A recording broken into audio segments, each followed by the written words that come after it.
Transcription number 5. Get ready to write. Start.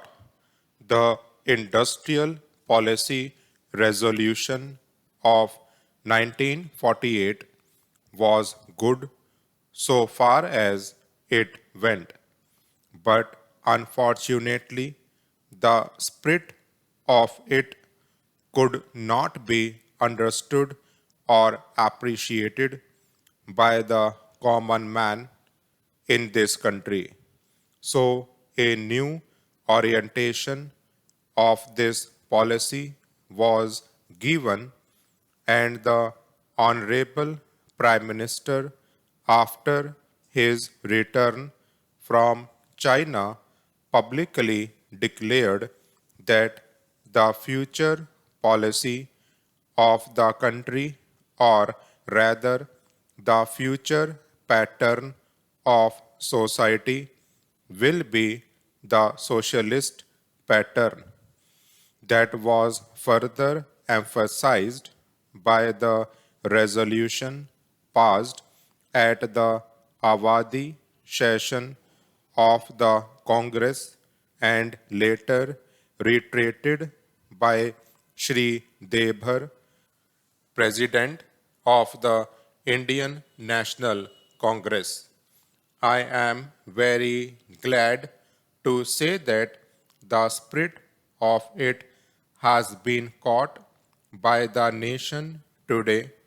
If I may say so, the nation has taken up the challenge for securing the socialist pattern of society.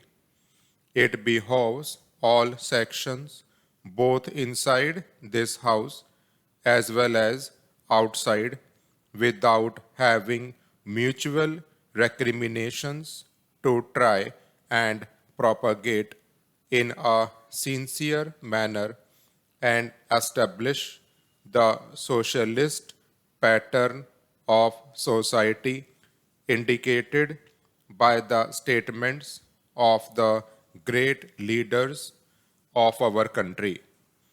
It may be relevant and pertinent if I refer to a few sentences from the memorandum presented on the 4th June 1999 by our Prime Minister, who was the chairman of the All India Planning Committee, which came into existence when there was full autonomy in the states, on pages 39 and 40 of that report.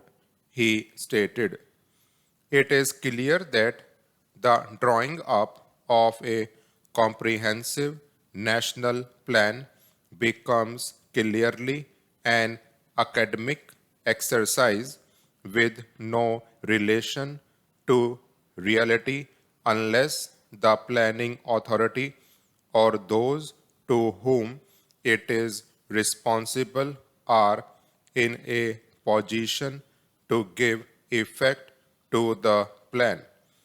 If this authority is powerless or circumscribed or restricted and has limited activities, it cannot plan.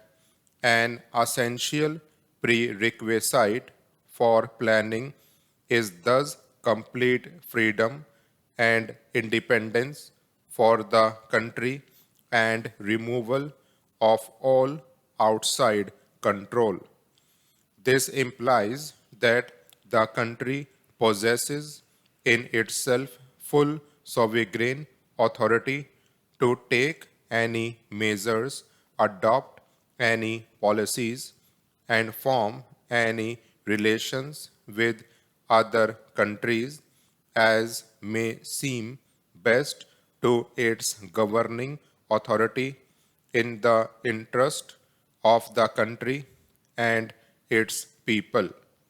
National independence is thus an indispensable preliminary for taking all the steps that might be found necessary for carrying out the 5-year plan in all its various aspects throughout the whole country. At the present moment, it is clear that not only have we in India no national independence, but we are hagged in and obstructed by numerous restrictions, limitations, safeguards, and reservations which block the path to planning and progress. Our plan for national development must therefore be drawn up for a free and independent India. Thanks to the sacrifices made by millions of our countrymen and countrywomen under the leadership of the father of the nation, Mahatma Gandhi. We have today secured complete sovereign political independence at a time when the nations of the world were engaged in the bitterest struggle using all the weapons of destruction.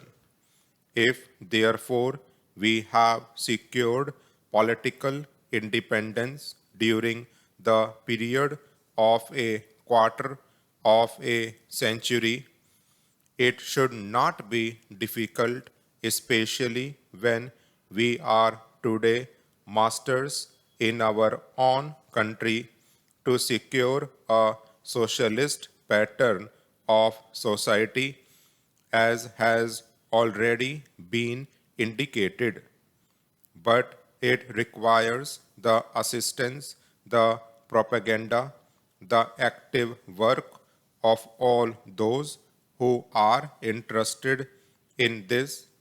I am sure so long as my honorable friends, the minister, the deputy minister, and the other minister who represent the commerce and industry ministry can give us an assurance that the capitalist pattern would be avoided. Some of us who believe in a cent-per-cent socialist democracy give an undertaking that certainly totalitarian policy will not be introduced in this country, because we have believed all along during the first that we have given to the British government when we secured political independence that we shall try to maintain democracy undiluted and a socialist democracy at all. I am absolutely certain that in this country of ours, liberty of thought, liberty of speech, and liberty of action will be guaranteed to every citizen to express his views in the manner he pleases. I therefore assure my honorable friend that so long as we do not, in the garb of a socialistic pattern, support a capitalist system, India will stand 100% for a socialist democracy. Now, luckily for us, the fundamental rights of the Constitution have declared that a citizen would be assured of many of the social amenities which will give reasonable comfort from the womb to the grave. But mere enunciation, as I have said many times, will not satisfy the common man unless the saying is put into effect. I am absolutely certain, therefore, that So long as there is a determination on the part of our countrymen, we will be in a position to secure a socialist pattern of society. It is not even possible to draw up a plan on any other basis. Stop.